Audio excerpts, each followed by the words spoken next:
Time now for the voice of the land on the Big Play Network with your hosts, Kevin Arnold and Always Positive Jay.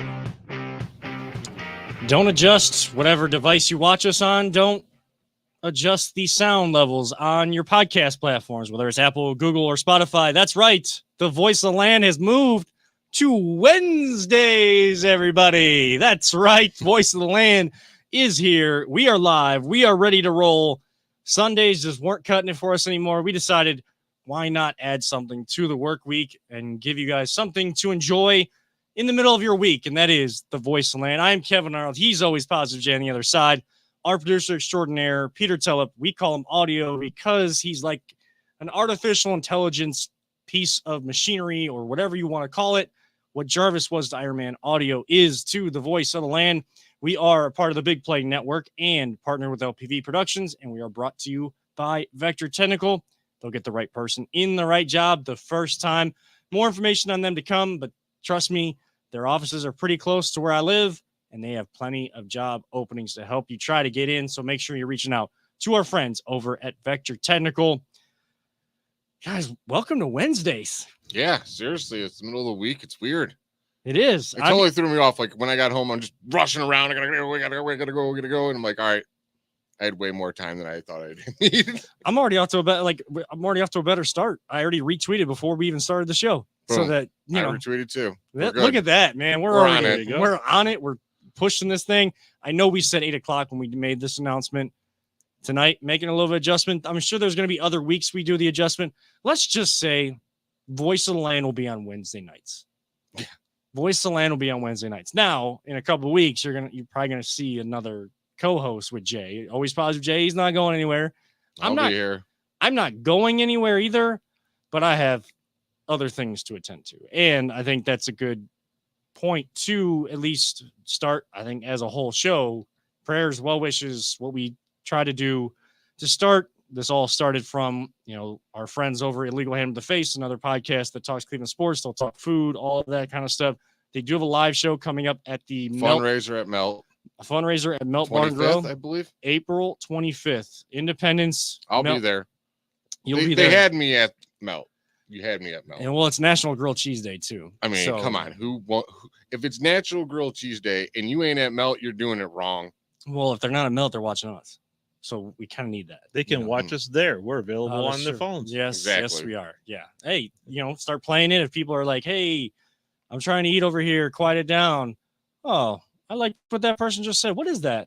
Oh, it's the voice of the land. Oh, well, now we get more voices about us and word of mouth. That's how this spreads. But we started this prayers and well wishes thing. We don't do it every show or anything like that, but they do shout outs to start the show. I kind of like that. We try to bring positivity, but we also try to bring attention to, where life kind of comes in and hit you with a reality check.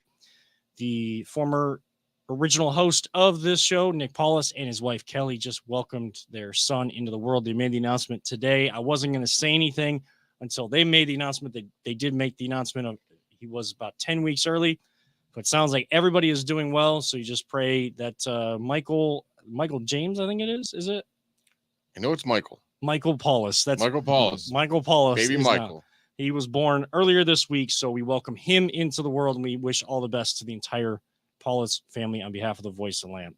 He's a baby bear, then, I guess. Huh? He's a baby bear. He is a baby bear. That is true. He's got Paulus in him. This kid's going to be a fighter. He'll be all right. Yes. Now, we have a team in town. Look at this. We're getting into our first topic of the night. Hey. We have a team in town that are fighters, but have not come out on top as of late at home, going 2-4 on this 6-game homestand. That is your Cleveland Guardians. We hope to have Andy Billman, the director of Believe Land, the 30 for 30, but also recently War on the Diamond, which I checked out and is absolutely fantastic. Oh, it's amazing. I feel like there is a generation and a half of people that have just totally neglected or forgotten about, haven't been taught about the rivalry that is between Cleveland baseball and New York Yankees baseball. This documentary goes into all that. And I want to ask Andy, what has happened? Why is Progressive Field so influxed with Yankees fans every single time? Where is that sports hatred when they come to town or when we face the Yankees? Thought maybe it would kickstart last year when Miles Straw took issue with people throwing things, saying things, that Stephen Kwan, Oscar Gonzalez, those guys out in the outfield actually climbed the fence at New Yankee Stadium and thought maybe that would kind of reignite. And some of the younger generations would be like, well, why is everybody talking about this moment meaning so much, and get the conversation going? It doesn't seem like that has happened. I think what's going to take that is more matchups in the playoffs and us beating the Yankees in the playoffs. A good old again. back and forth in the playoffs will always restart a nice rivalry. Me personally, I still hate them with the passion. Like I've always hated. Yes. On the power rankings of teams I hate, they are number one without a doubt. I can't stand them. They drive me nuts when we lose to them. Like it, even though it's a long season and it is kind of a meaningless game in a way, you could say, I hate it just as bad as when we lose to the Steelers or I don't know anybody when we lost the Warriors in championship, but you get my point. Yes. Like it drives me nuts when we lose to them. But on the flip side, when we beat them, it's just 3 times as sweet as when we beat anybody else. It is. And look, I hate the pinstripes. I hate, all like these so-called like old school baseball rules or whatever. These guys can't have beards. They can't have. As a man with a beard, I can't. That's another thing I hate about them. Dude, I hated them so bad when I was a kid. I liked the Red Sox.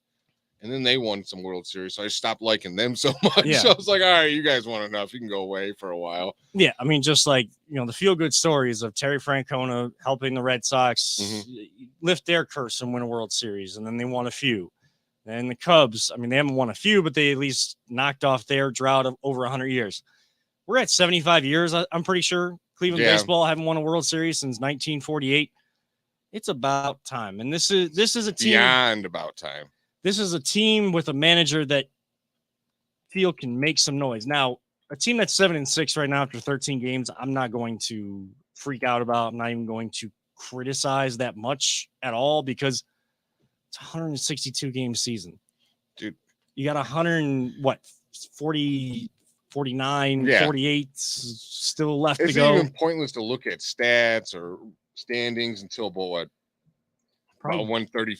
About 40% of the way through the season. Yeah, once you get into June, like after a couple months have gone by, because in those first couple months, a bad 2-week stretch can be easily corrected by a good 2-week stretch, and then you find yourself middle of your division all the way to the top, and you're up by 3 games. It's going to be a little bit different this year because the Guardians are going to play more teams. They're not going to play 19 games against their division opponents. They're not going to play 19 against the Royals and the White Sox and the Twins.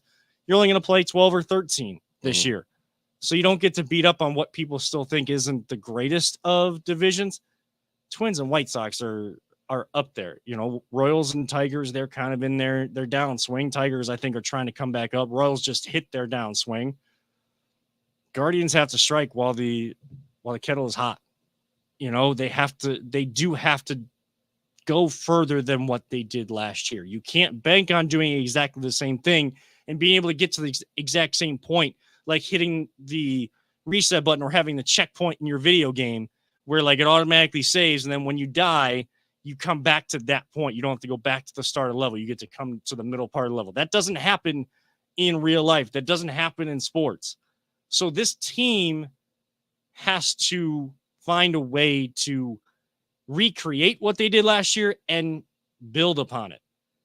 I'm not going to be upset if they're 1 game over 500, 13 games in, and start saying that that's not going to happen. Are there issues? Yeah, they're not hitting with runners in scoring position. They're leaving way too many men on base. Class A ain't pitching all that great right now. I mean, and how many times? He's not terrible, but he's not great. Yeah, he comes in. And unlike people on Twitter who are saying he's washed up and he's done for, I'm like, dude, are you serious? Like, no, we're not going to overreact on this show. Yeah, that's not. If you're tuning in for the first time because you didn't know that the show existed, welcome.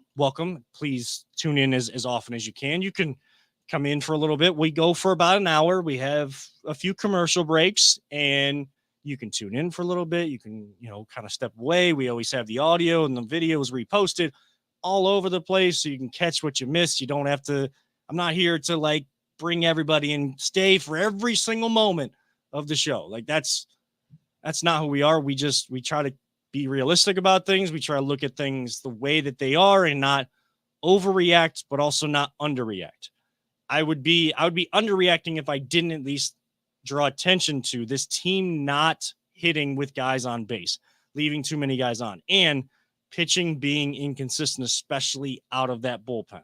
I wouldn't be doing my job if I didn't state those things.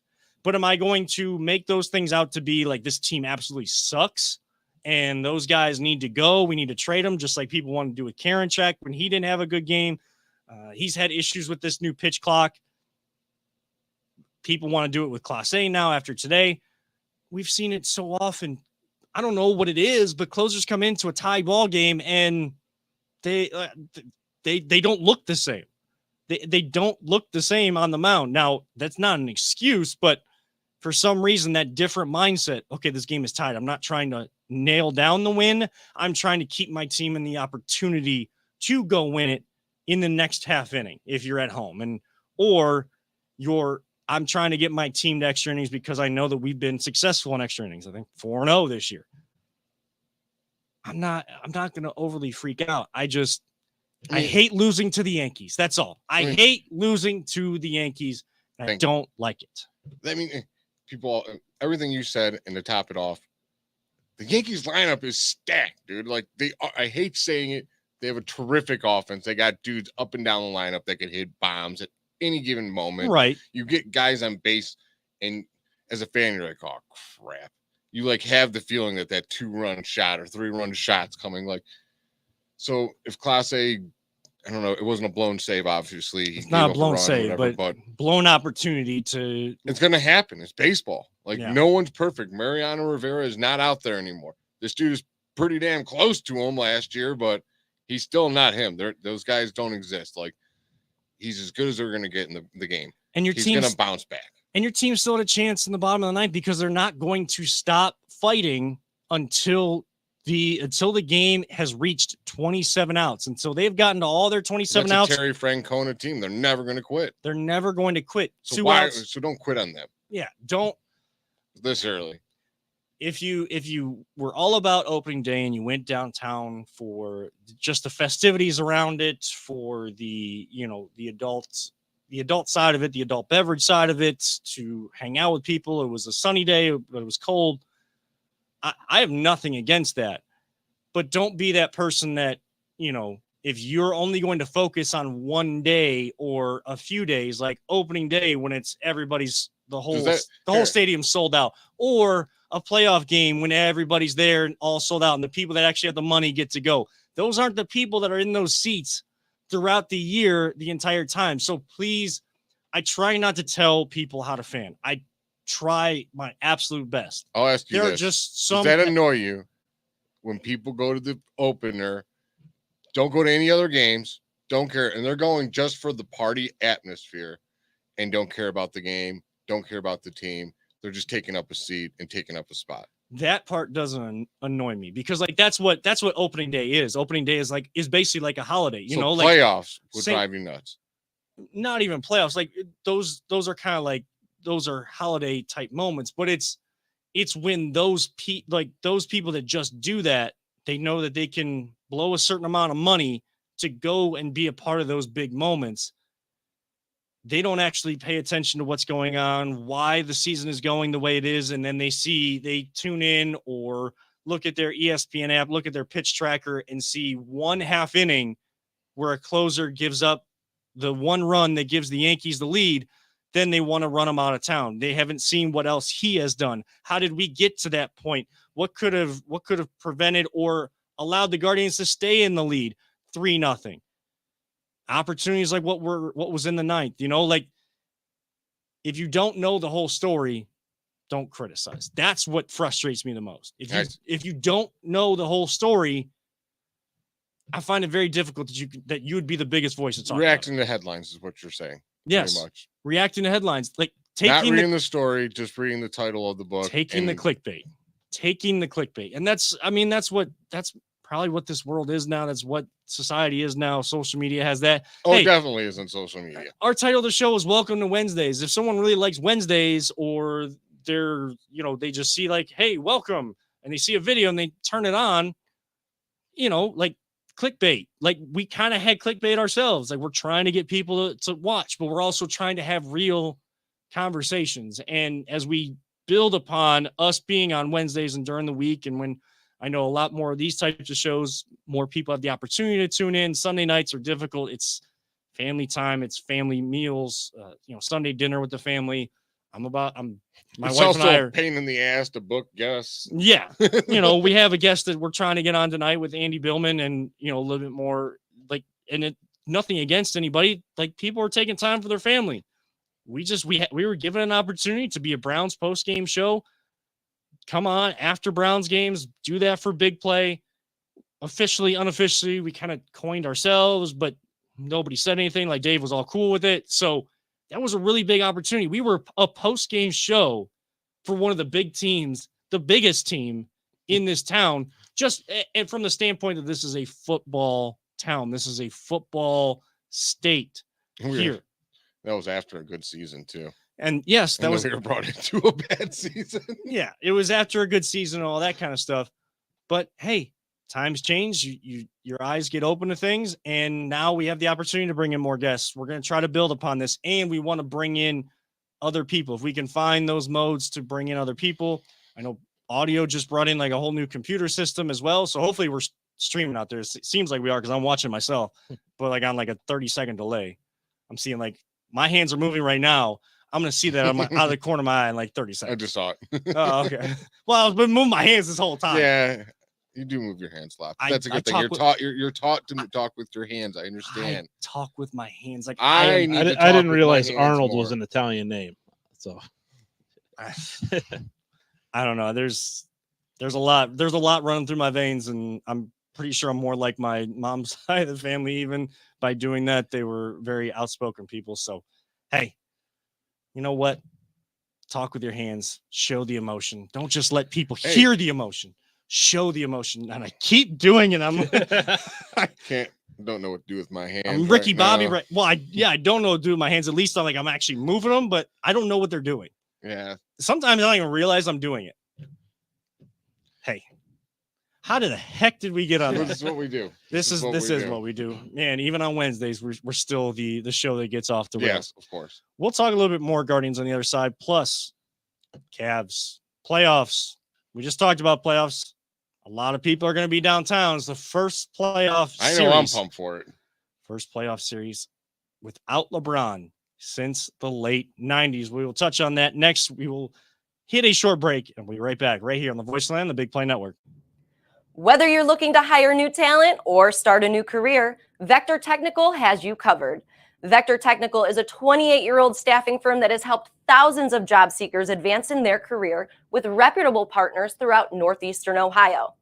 Vector Technical is more than just a temp agency. With an above-average hire-in rate of 1 in 4 candidates, Vector works hard to connect the right person with the right opportunity the first time.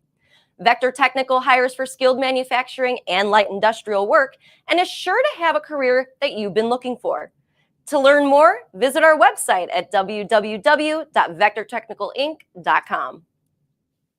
Welcome back to the Voice of the Land right here on the Big Play Network. Kevin Arnold alongside Always Positive Jay and Audio, our producer extraordinaire, somewhere in the stratosphere as an artificial intelligence. We were talking Guardians. We will probably touch on that more if we're able to get Andy on. But just to wrap up the initial Guardians talk, start to the season, Jay. Do you have any legit concerns to start this season? No.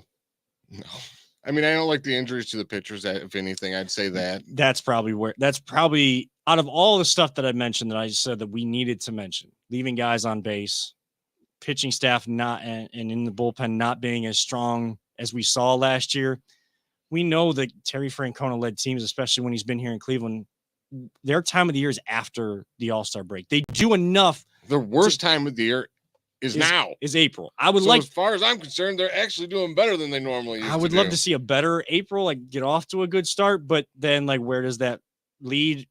I'm going to trust in what this organization has done and what they've shown us that they do. If there was one concern, it is the injuries. Tristan McKenzie, I know he started his work back. He's doing throwing a weighted ball. He'll be, he'll be reevaluated for throwing activities, actual like baseball throwing activities here soon. Savali, who started out well the first 2 games, I know he wasn't happy with giving up that lead that he had, pitching so well against the Mariners.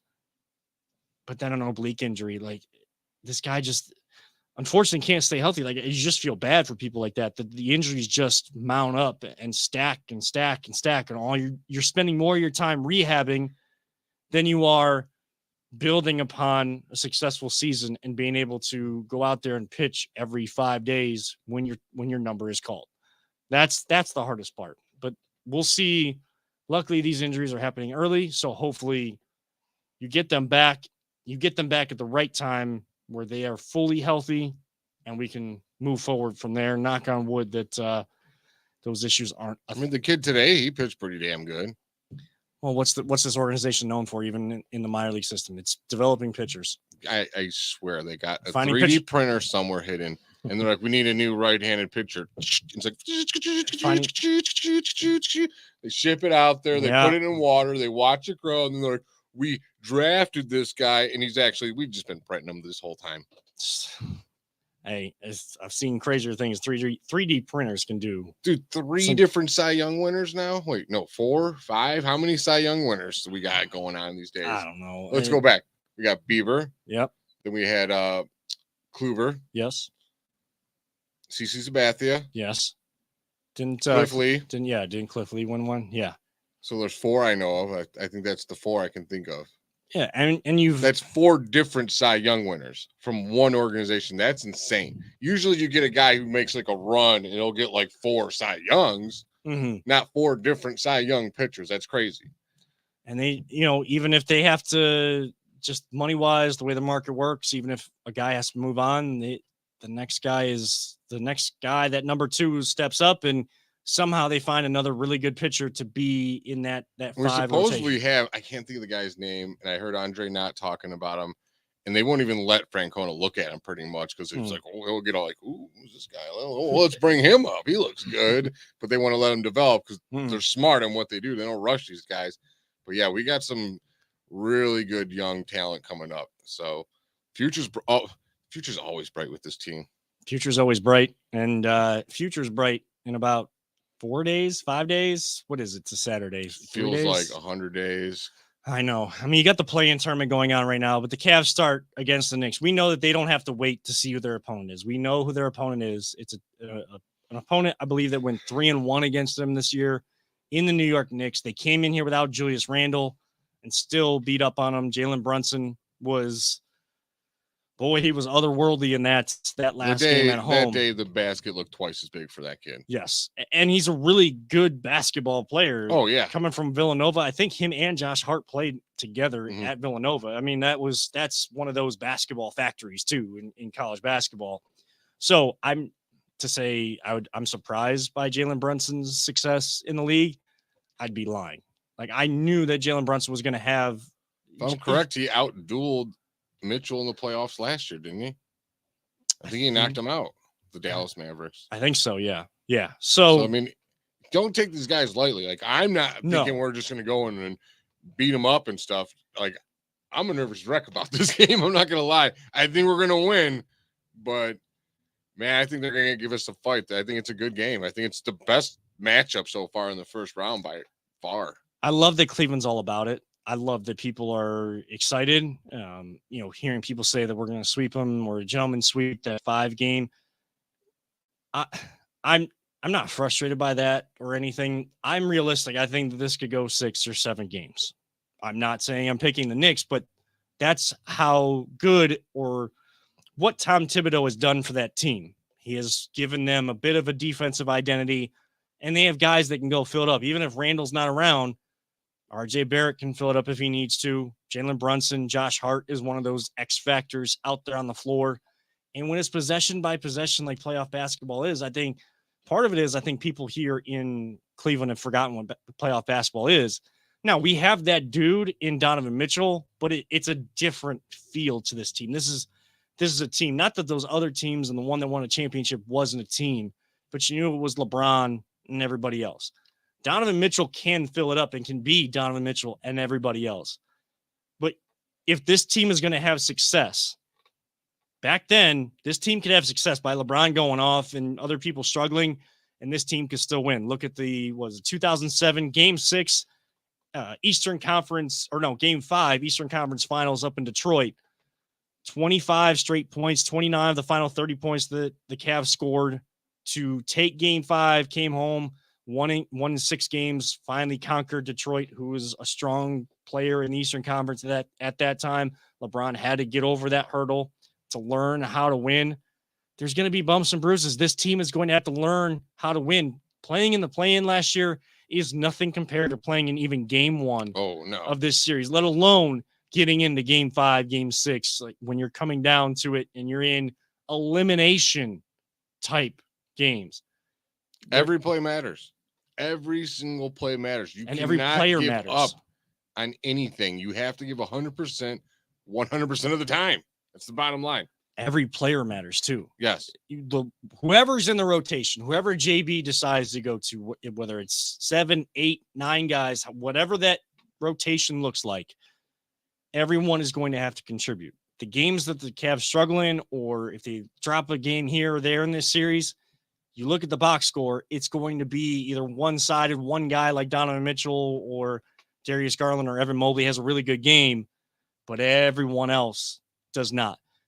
This team is successful when they move the basketball, when they get everyone involved. Donovan may still get 40, but there's times he's gotten a quiet 40. When I say that, I mean that in the best way possible, because you've seen Darius Garland get inside, get it to Donovan Mitchell, get it to Mobley, keeping Mobley engaged. When Mobley is going, you got to keep him engaged. There's been too many times this year where the fourth quarter, Mobley doesn't touch it.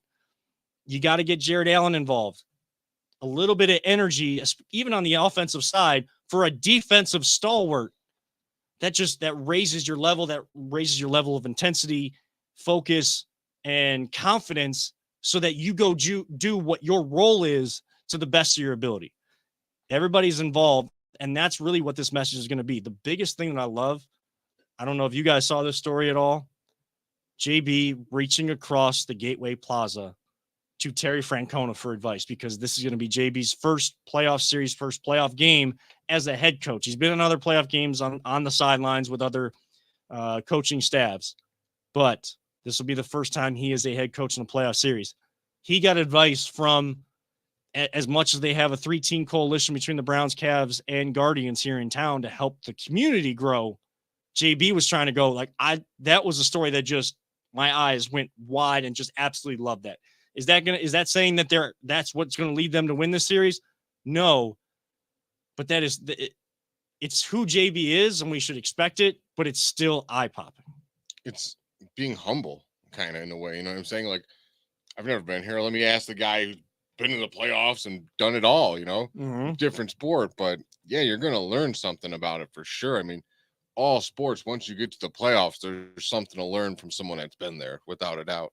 The level of energy, the level of noise when you go on the road, like, what is that like? Which he's been pumping in excess noise and stuff to get them used to that loudness and stuff. That doesn't raise my antennas as much. It helps, but it's just the little things that's what I'm saying. It's the little things. Yeah, because you hear the Browns are playing in Florida, but they're going to have torrential downpours. So they've been they've been trenching the footballs and playing with that so that they secure it. Well, that's the Browns. That's the Browns. I mean, I'm using the Browns as an example because they're here in town. But I mean, it's the same thing if we were out in Denver and it's the Broncos. Broncos are traveling across the country to Florida in these torrential, whatever weather, they did this to prepare. Or it's a playoff game and they're pumping in crowd noise in the practice facility. I know that the Cavs did more, and methods that they use, I trust that more, because they don't just talk about it. They are about it, and they go and execute and get the job done when it's necessary. But I've heard things like that before. That doesn't raise my antennas. What raises my antennas is what you just said. A guy that's the leader of a team going into the playoffs, a superstar on this team with a lot of other bright young stars that have a chance to rise to that consistent all-star to somewhat superstar level in the NBA. Humble enough to go reach across and reach out to Terry Francona to get that advice. And whether it's for him, for the team, whatever it is, I just think that is so impactful. And you love to see that kind of relationship. You're that close to each other. I would hope that you would communicate at least a little bit. And this city has done it right, where the city leaders and the teams have come together to help build the community too. Yes. And you just got to love that, Kevin. You absolutely have to love that. Now, we don't do predictions on this show. I don't do predictions. If you're tuning in, I'm for the getting first away time, from you. Like, I don't know, you're wearing on me or something, because I'm like, maybe I should. yeah, do I don't like to. Here's what I do see happening, because he's going to be on the national stage. I think you're going to see the Evan Mobley coming out party today. This is where the world is going to see what Evan Mobley is about. And hey, like we say, I want him to be about it. Don't talk about it, be about it. And I think he's going to. I think you're going to see a hell of a series from this kid. We say it all the time on the show. We use a lot of cliches on the show, like sports cliches, but there's a reason why we continue to keep them in people's lexicon, in their vocabulary, because they tend to, more often than not, the averages win out to be like, this cliche still matters. Cream rises to the top. When the lights get brightest, and this is only round one of the playoffs, but there's still like national eyes on these teams. There's going to be 16 teams left at that point. And the first weekend, every single game one is going to be for national eyes to see. Like, you're playing New York. You're playing New York. There's a reason they call it the Mecca of basketball. It's not because the New York Knicks have won championships. Right. It's because New York knows basketball. You know why? Yeah. They can't have baseball fields. They can't have football fields or soccer fields. They're too big. You know what they fit in that city are basketball courts. That's it. And I used to think the other way about them. Like, oh, why are they the Mecca of basketball? And they're like, no, true New Yorkers love basketball. They're a massive basketball fan. Their team, on the other hand, is not the Mecca of basketball. No. We were talking earlier about things that frustrate us, but like within the sports world or being a sports fan. When I hear Madison Square Garden referred to as the Mecca of basketball, that frustrates the heck out of me, because the Knicks have not been, the standard at all for a long time, since really the 70s. I know they had good teams in the 90s, but who beat up on them? That would be Michael Jordan. So it's the Mecca. The Madison Square Garden itself is the Mecca of basketball for every opponent that goes in there, because the brightest stars tend to have the biggest games there. That's why LeBron never went there, because he had good games as the opponent. He liked shutting up the crowds. I hope Donovan Mitchell and this team have that. And young guys like Evan Mobley, we see what we saw during the season, and they go show the national audience what they're about. I don't hate Knicks fan. I really don't. I actually think they're fairly respectable fans. I think Spike Lee's a little crazy, but yeah, like if a player, an opposing player is having a hell of a game, they'll applaud you. They'll they'll give you a standing ovation. Like when you do something special in that place, they're smart enough to realize, all right, our team sucks right now, and this dude is just having a hell of a game. Yeah, and they just seem classier than those damn Yankee fans. I can't stand them. Yeah, they're complete opposite fans, I think. Somehow, but I mean, a lot of them would say that they are Yankees although I've fans, never been to a Knicks game, so I could be. Yeah, and like you don't see as much, because it's it's got that spotlights all on the court. Yeah, Rocket Mortgage Fieldhouse kind of has that, but when it was Staples Center or the Coliseum in LA, and more so lately than it was in the past, but when you go in New York, like it's Broadway, it's lights on the stage, spotlights they don't have on the stage. No reputation like the reputation of Boston has. Like they're known for having some jerk fans. Yeah, I mean every fan base does. Like there's definitely jerk fans in the Cleveland fan base too. And when those stories come out, it's not super loud about like how Boston, like a lot of people just really don't like playing there. Yeah, like it has a reputation of being a lot of jerks that go there. Where like the Yankees are known for having some real jerks that go there. Like You don't hear about that about the Knicks fans. So I got to give it to them, but I still want to beat your ass. Before we hit the break, expectation is to win the series, though, right? Oh, for sure. I mean, it feels like a little bit of a letdown if the Cavs don't at least win. I've one told series you, like, I'm not afraid of any team in this East. Like, I think this team's potential could win the East. I truly believe that. If they play their game, play to their potential, everyone that contributes, they could beat anyone in the East. They've shown it. They've have a winning record against Boston Celtics. I can't stand the Philadelphia 76ers and their field goal finding asses, but like, I just truly believe we can beat anybody. Like, there is no LeBron James in our way. There's no Michael Jordan in our way. There's no Kobe Bryant and Shaq combo in our way. Are there good teams? Yes. And Giannis, he's a hell of a player, but he is not those players. I will not put him in that stature yet. I'm sorry. Well, Saturday at 6 o'clock cannot come soon enough because I'm sure the players are sick of talking about it already at this point, halfway through the week. I'm sick of talking about it. All we want is the actual basketball. And playoff basketball is here, and it's in town. If you have a chance, get out there and make sure opponents feel you just like they always have. It's not 20,562 anymore, but whatever amount of people can fit in that arena, make sure every opponent that comes in feels you and feels you in where they don't shut you up like LeBron tend to like to do. Use home court as the advantage and then go shut up the away fans. And let's see what kind of run we can make in these playoffs. We are going to hit a break, though. If you're looking for some new gear, maybe a T-shirt as the weather gets nicer out there. Has it been some nice weather out there? Hey, I got one of those T-shirts, by the way, and they are super comfortable. Yes. And that is a really comfortable T-shirt. Yes. The material is great. Yes. voiceoftheland.com / is that a / or a backslash? It's a / Yeah. I'm not even going to get into it. Never mind. Yeah. voiceoftheland.com /shop, or hey, just stay tuned to the show right now. We got that commercial for you and the information along with how you can reach out to our friends over at Vector Technical. This is the Voice of the Land, the Big Play Network. Are you struggling to hire the right talent or maybe even find the right career? Vector Technical makes it easy. Since 1992, Vector has provided Ohio employers with a reliable process for hiring and have helped thousands of job seekers advance in their careers. Vector Technical is more than just a temp agency. We invest time to get to know each client and candidate personally. Vector places people in job opportunities that they are truly excited about. Interested in learning more? Visit our website at www.vectortechnicalinc.com to see a full list of our current job opportunities and to find out what Vector Technical can offer you.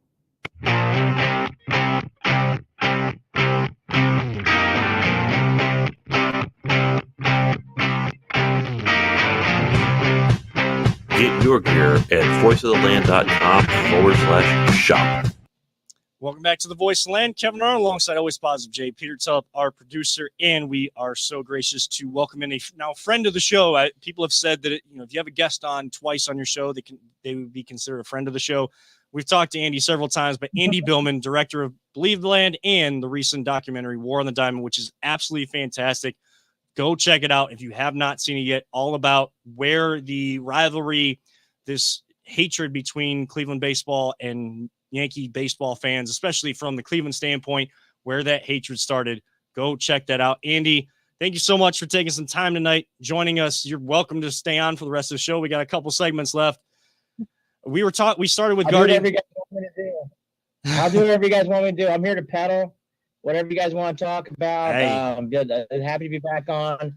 And I can't stand the Yankees, and that was an awful. Yeah, basically, if you guys want to understand why you're so mad today, watch the War on the Diamond. You'll understand why you're so mad today. Yes. It's built into us. Yeah, if you're even of the even younger generation, why you should be mad after losing 2 of 3 to the Yankees, especially at home, and that 11-2 last night, and then losing in the 9th inning 4-3 today to the Yankees. Go watch War on the Diamond. It'll give you all you need to know. Andy, we started talking about the Guardians. Before we get into kind of just your thoughts so far on this team and like what the expectation truly is for them, talking about War on the Diamond, have you seen a change or like a loss of the true understanding from like passed from generation to generation of that hatred of why that sports hate rivalry should exist. And anytime Yankees come here or we go there, we should be, should be kind of that rivalry standpoint there. Yes, I think there's sometimes a misunderstanding of the Red Sox Yankees rivalry is everything. It's a great rivalry. The way I would compare it to is, let's actually do it more local. Michigan and Ohio State. Michigan and Ohio State is a great rivalry. It's fantastic. It doesn't mean Michigan State's not a rivalry. It doesn't mean North Carolina State's not a rivalry. Those are rivalries too. Duke and Carolina's the Mecca, sure. Like another comparison would be Alabama and Auburn. Wonderful rivalry. The biggest and longest rivalry in sports in college football, still play this day, is Auburn and Georgia. Doesn't mean that's not a rivalry. It's a wonderful rivalry. So I do think it's something that's been lost. I don't know why in baseball it's that way. It just is. And so I get very annoyed when I see Let's Go Yankee chants. But I was proud today. We booed them off. It's like good. Like it's enough of their snippy Let's Go Yankees, and it's just so annoying and it's stuffy. And again, like there's 2 or 3 big things, and there's many big things, but the Chapman incident, I mean, a man died from a pitch from a Yankees pitcher. Need we say more? Okay. Steinbrenner family is a Northeast Ohio, Cleveland-based family. George grew up as a big Indians fan. Don't like that? Okay. There's many moments throughout the 40s and 50s where we broke color lines with Doby, with Satchel Paige, all white Yankees against the first African Americans ever win a championship in America. Satchel Paige and Doby from 48. Need we say more? Okay. There's many other examples that throughout time. It is a long-standing rivalry. It is not trying to compare rivalries. They're not Red Sox and Yankees, Guardians, and then Indians, Yankees is not comparable. Nor should they ever be compared. It doesn't mean it's not personal. It doesn't mean we don't like them. We don't. And it's enough of this. I'm tired of these New York fans coming here, trotting out their tuxedo grays, and acting like they can own the place. I was glad to see some pushback today. That's what it should be. And I respect the Yankee fan. I'm marrying a Yankee fan. It's fine. Like, I can respect it, but I tell her all the time, it's like, tired of this little snippiness. And it's like, it's all about Aaron Judge and Grant and Stanton, and all the great ballyhoo. And, we've retired and 27 rings. It's enough. It feels like It's they a look great down rivalry. on us. It totally feels like they look down on us. And by the way, I get it. Carolina probably looks down to Carolina State. Get it. I understand it. There's a lot more championships won in Carolina. Well, you know what? Guess who won the first ever championship between the Yanks and the Indians? 1920. Indians did. They beat Babe Ruth that year to win the AL pennant. They ended up winning the World Series that year.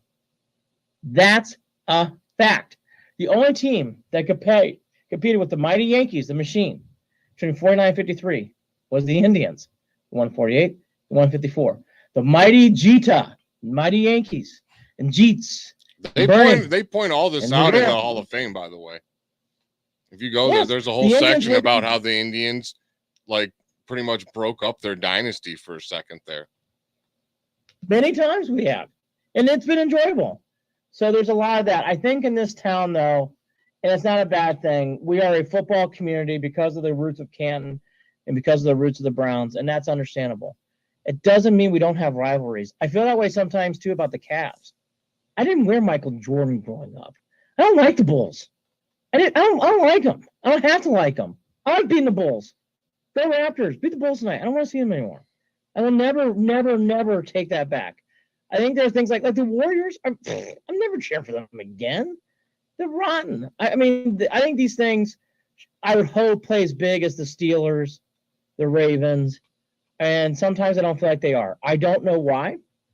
I can't classify that, but I have that. Again, it bothers me a lot when I see Clevelanders saying, "Oh, I kind of like Michael Jordan in the Bulls in the '90s." Oh, why? I did. This is I totally crazy. did. I'm sorry. All right. I was very young. Here's why. All right. I was Yeah, very I- young, and my cousin who I'm lived here- upstairs, he had a huge influence. I'm here as your Cleveland therapist to tell you you are going to be healed, and we're going to rid you. Oh, I of hate the Michael Jordan. Bulls I'm going now. to tell you why. Terrible, man. Terrible. Well, what if I Terrible. say I think LeBron's better than Jordan though? Well, that's a different discussion. All And I'll right. tell you, Yeah. and here's another thing. Here's something I get bothered by, and this is a different topic, but kind of similar in a way. LeBron played for the Cleveland Cavaliers. So the last time the Cleveland Cavaliers were in the playoffs was 2018. not 1998. It was 2000, whatever that was when they qualified last. It's 2018. LeBron was on our team. I think we as a city and fans need to accept LeBron more as he was a team and he won us a championship. He left, but he won us a championship. You know why we're in the playoffs this year? Because Donovan Mitchell's really good. So are we not going to count those years? Years later, like, well, this is without Donovan Mitchell years, we don't make the playoffs. I think we as Clevelanders sometimes try to make these like mythical grabs, like, oh, see, we didn't need LeBron. The Lakers would never say, hey, this is our first playoff appearance without Kobe or without Magic. They were on the team. We have to accept these things. LeBron played for us. It's okay he played for us. And by the way, he won us a championship. It was wonderful. Man's from Akron, Ohio. I do get agitated about stuff like that. I don't know. Lately, I've been hearing this, but we did it without LeBron this time. It's like, but I think it's okay we did it with LeBron. Am I wrong? Did you for the 18 Cavs just as hard as I do? I would look at it like this. What have the Bulls done since Jordan left? Like, it's hard to recover when you get a huge star, like a mega once-in-a-lifetime star, to leave your team. We've seen it happen once before. We had to have him come back. And even when we got Kyrie, who's phenomenal, our team sucked. So when you get a guy like his stature leave and you can recover as quick as we did, I think that's what they're celebrating. Sure, but that's not what it should be about. It's like, here's what it should be about. Thank God they made the trade for Donovan Mitchell. He took us out of the play-in tournament and into a playoff team. And I've heard people, is that trade a good trade? How could you say no at this point? That trade has changed the organization forever. I think the punch secured the beef. What happened in Utah? Who was the problem in Utah? I think we figured that all out too. We're right, but it's even like, I think sometimes different sports, different things you have to accept. It's like, I heard you guys before, and I agree with you. I would hope Mobley would go off. I think he's had a very good second half of the year. I think there's some things that's going to be very challenging in some Knicks. But to me, in watching the Cavs, I watch every game. I watch every game last 3 or 4 years. This Donovan Mitchell guy is a very, very special player. And he's changed the organization. And he fits really well in this town. And I think when you start thinking about how we keep him in town, because I'm telling you, if Donovan Mitchell walks someday, I think it's a big change. And I don't think it's like a little change. I think it's a big change. And he's done a lot for this community. In watching him play this year, that 71-point game was mythical. He's breaking records that are just very, very, just mythical records. I just love the guy. He's probably my favorite Cleveland athlete right now. I think there's anybody compared to Nick Chubb, J-Ram, like that kind of level. I just love Mitchell. I just applaud his effort. He is a fighter. He is such a gamer. And I just hope people will enjoy him this year. I'm just so in love with Mitchell. I'm blown away by his talent. He can win you a game. Yeah. He can definitely win you a game. And, I think it's crucial that the NBA did away with, you can only have 2 max players in your team. That's huge for the Cavs because we've seen that their front office, their ownership group will pay for that. And, you're right, Andy. And I think I've been, without even realizing it, I think I've been someone that has, kind of mentioned this is the first playoff appearance without LeBron since 1998. Like, I've mentioned that too much, but really it is the first playoff series for Cleveland to get behind and get out to Rocket Mortgage Fieldhouse, make the opponents feel you inside that arena since 2018. And if you're going to be good, you're going to need big star players. And Donovan Mitchell is that, but he's also doing it within, we just don't want to see that stanky leg that we saw with LeBron. If there was one issue with those playoff years with LeBron, it was the stanky leg. It was him trying to go get a bucket. And, Donovan Mitchell can shoot the outside shot a lot better than LeBron. So, you trust that shot going in a lot more, but you don't want to see that offense at all. I just think Mitchell is a very special player, and LeBron took us to 4 straight finals in a wonderful area where it was very competitive with the Warriors, and those were special years. Mitchell, I think, sometimes he's very good, but he's not great. I hear that a lot from national perspectives. In my opinion, I think he is on that cusp too. But I think he's better when people think. Oh, yeah. That Bulls game, I just was in awe of that kid. That kid was not playing, I think, 100%. and he gutted out and just made plays and made plays and made plays. And I just like his tenacity on this team. And I know they have Garland, who's transitioned to a point guard. That was not easy for him. I think he's done a nice job there. Allen's Allen. He's very lovable. Love that guy. Waves to the crowd. I mean, what else do you want to say? Waves to the crowd for the game. That's awesome. And Mobley, I think, is becoming a special star. But to me, there's the big four, the four horsemen. But really, it's Mitchell. Like, I think he does separate from the other three. Like, if Mitchell goes down, I think I think it's it. Yeah. I think it's over. And that's just how special he is. And in that first series, I mean, and it should be. It's going to be about Brunson and Mitchell. Whoever probably wins that battle probably wins the series. Honestly, that's what's going to come down to. Yeah, it's definitely going to be some compelling stuff. And, you know, playing against New York, at least there'll be some more eyes on us. Now, will those eyes be favoring New York? Probably, but that doesn't matter. They're still going to get a taste of what Cleveland basketball and Cleveland sports fandom is all about. We're going to take a real quick break. We're going to continue and finish talking about expectations for the Cavs and Guardians, the two bright young teams. Probably a little bit more the city needs to get behind, but we'll touch on that. One final segment to go right here on the Voice of the Land on the Big Play Network. Are you looking for a career in manufacturing? Vector Technical has you covered. Vector Technical is a 28-year-old staffing firm that is partnered with some of the biggest and the best companies throughout Northeastern Ohio. The recruiters at Vector Technical will coach you through the entire job process and will help you land an opportunity that you are truly excited about. Vector does not add any additional fees and offers benefits as well as free online skills training through Penn Foster. To learn more, visit www.vectortechnicalinc.com and make sure to check out our job board to see a full list of our current opportunities and apply. Welcome back one final time on this new night for the Voice of the Land right here on Wednesday nights on the Big Play Network. Kevin Arnold, Always Positive J, Peter Telep, our producer, and joined by sports documentary filmmaker, did the 30 for 30 for Believe Land and War on the Diamond, talking about the rivalry of the Yankees, New York baseball, and Cleveland baseball, and where that all started back in the early 1900s. We are touching on, we kind of started with Guardians, quickly transitioning to the Cavs before we go back to the Guardians to finish out the show, because these are the two teams I could talk about forever. I mean, yes, we were doing Browns post-game shows, and that makes it for easy content. Unfortunately, they have storylines that make for easy content all the time. Players getting in trouble, players, whether they're asking for trades or not, or they're making big moves. People think that they win the offseason all the time. That is what it is. They just make it easy. But the teams that I love the most here are the Cavs and the Guardians. Andy, I got to ask you, it's hard to say right now, and I know that, but do you feel like if the Cavs, and this is not saying they're going to, but if they don't get the job done in this series, does that make this season a disappointment or even a failure in your eyes? Yeah, but it's not I think there's levels of disappointment. It's like a 3 out of 5. It's like, yeah, I really wanted that. And it's an even series, so you want to win. To beat the Bucks, I think it's going to be a hard chore. I think Giannis, I heard you guys before, I'm on the opposite side. I think Giannis is a star. I mean, I do. I just don't put him in the Kobe, Jordan, LeBron. Like, I think those are like, you could argue the three greatest players that ever hit the court.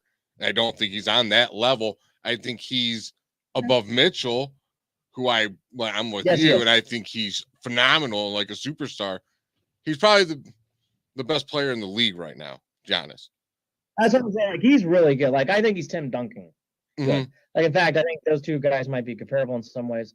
He is so good, but like his team around him doesn't like ultimately scare me all that much, I guess I would say. Oh, they scare me. I don't know. Yeah, but they won the finals once, and I like their coach. And Middleton, if he's healthy, is very good. And I will say Holiday. Anyways, Bucks to me would be reaching for the stars. Yeah, they should beat the Knicks. It doesn't mean they're going to beat the Knicks. I'm watching the Cavs games this year. I think it's very simple now. Cavs have to figure out. Well, there's 4.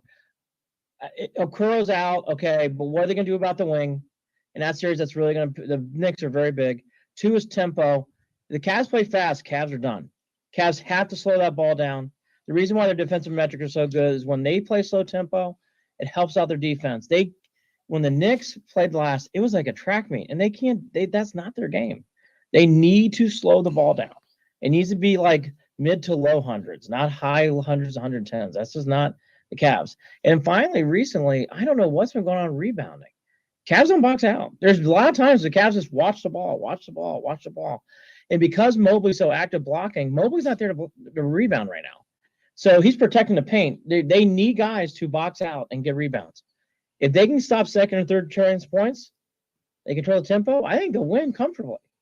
But lately, they've had a real struggle with that. These last 3 or 4 weeks, really after actually starting in that Hawks loss, you've kind of seen the Cavs had trouble with tempo and rebounding. I think that's what it comes down to.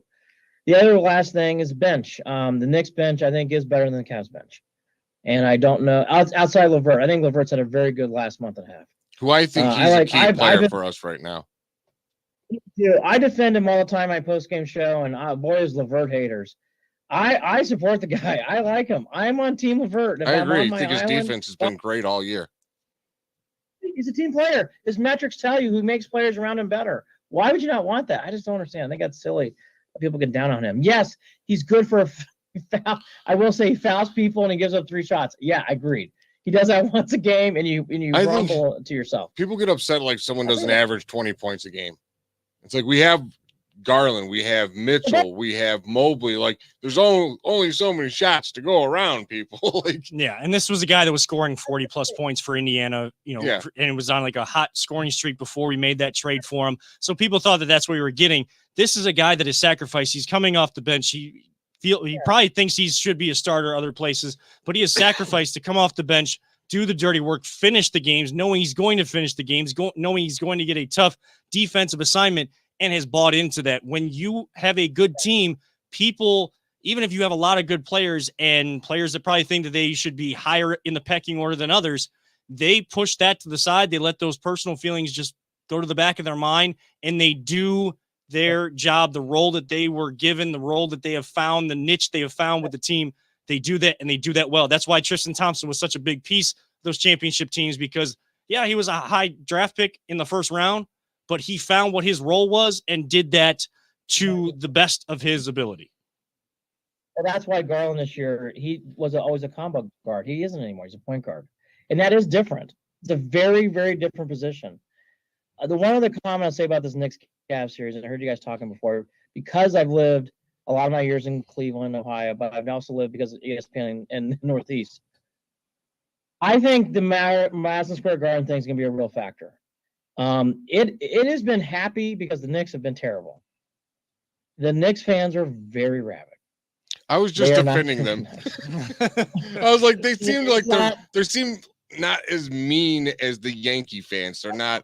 I don't hear anything about Knicks fan. But when you don't win, you know what I mean? It's like here's an example. When in the early 90s, when the Blue Jays came through, Blue Jays fans used to be like, we love coming through here. You're nice fans. Like, we are winning. When you start winning, you start to push back a little bit. The Knicks fan base is very, very rabid. They love Brunson. They love this team. And what's going to really push it is the local media markets who've always been like, the Knicks are fugazi and we don't trust them. They believe in this team too. So there's going to be a huge ramp up about the Knicks, and it's going to pump up that place.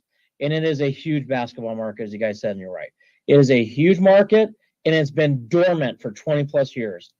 They are ready to be awoken. Yeah. I think that crowd's going to be a real factor. You know what, though? In the playoffs, you're going to have to play in tough places. I'll give you this. So, hey, you know what? At our home, we'll be representing. That's for damn sure. We are always loud there. All season we've been loud there. Absolutely.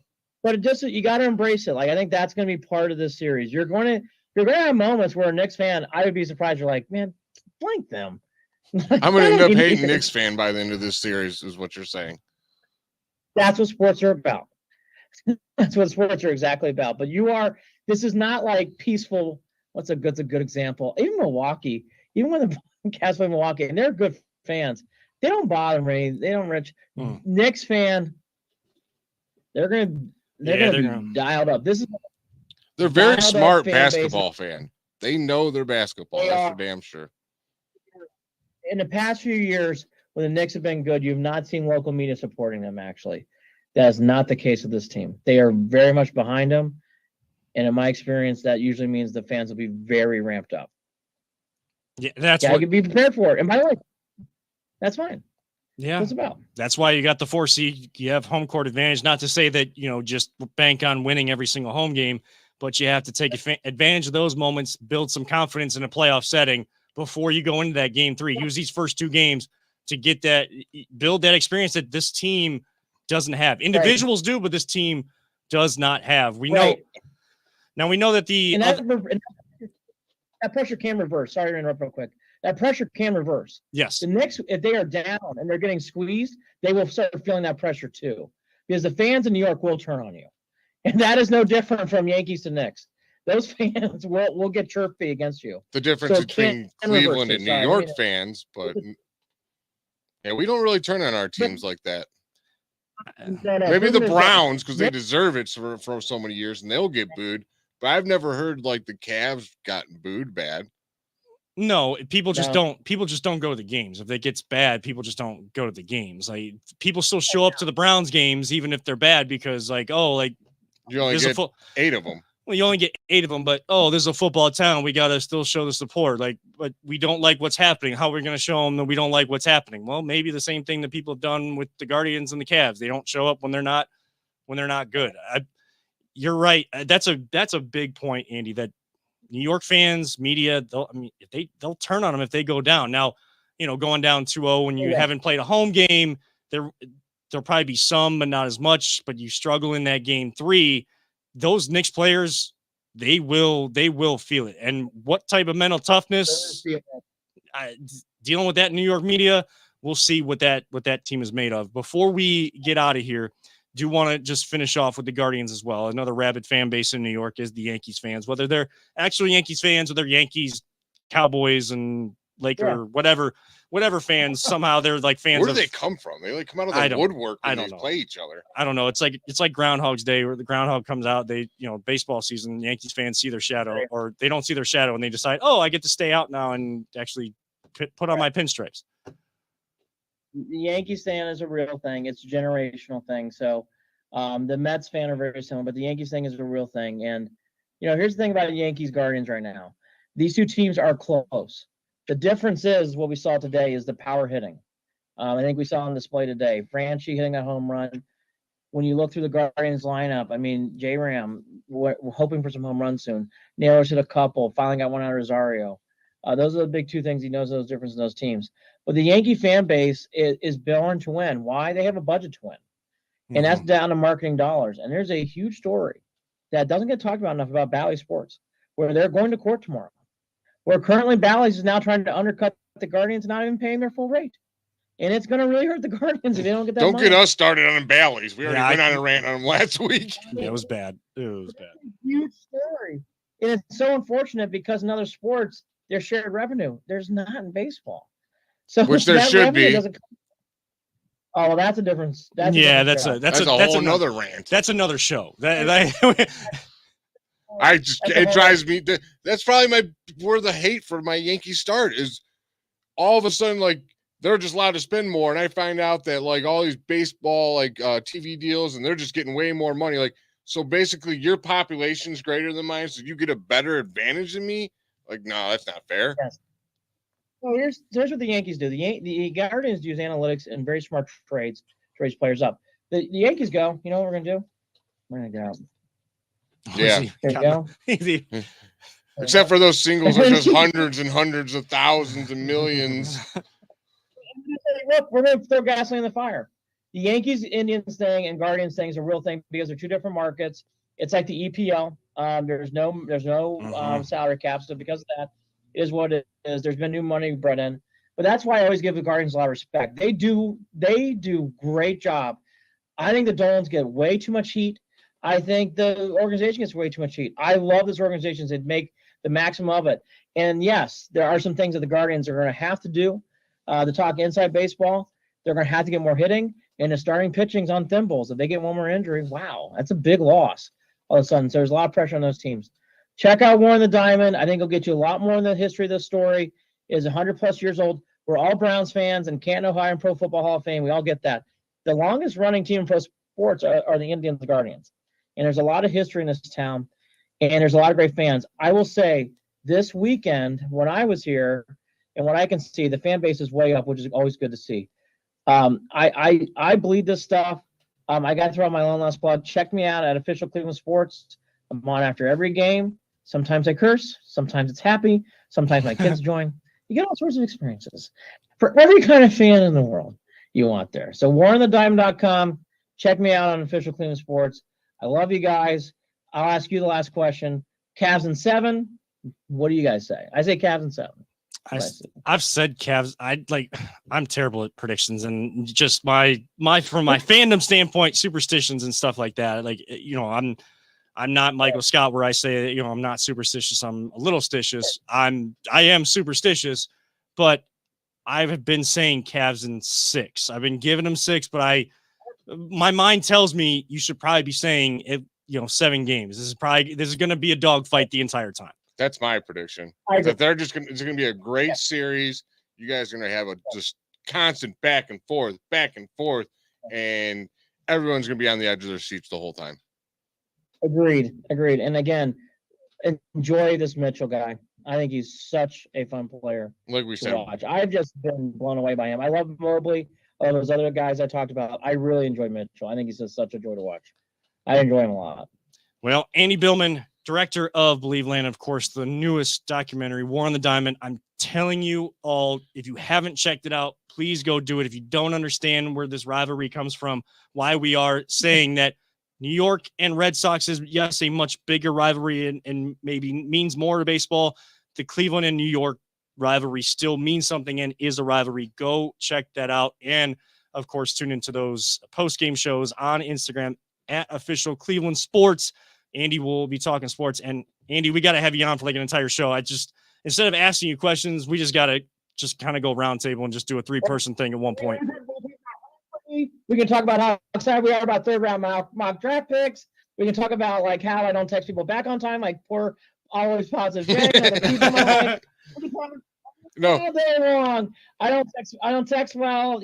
I teach class. We can talk all sorts of stuff. Go Cavs, go, and believe in those Guardians. Yes, a long season of baseball. Enjoy the ride. 2 out of 3 of the Yankees not. Yeah, strong message from Andy Billman. Thank you so much for coming on the show here tonight. And thank you, everyone who did tune in to the first edition of The Voice of Land on weeknights instead of weekend nights. That is the Voice of Land right here on the Big Play Network. For Always Positive Jay, we're going to close this thing out the way we always do if you're just tuning in for the first time.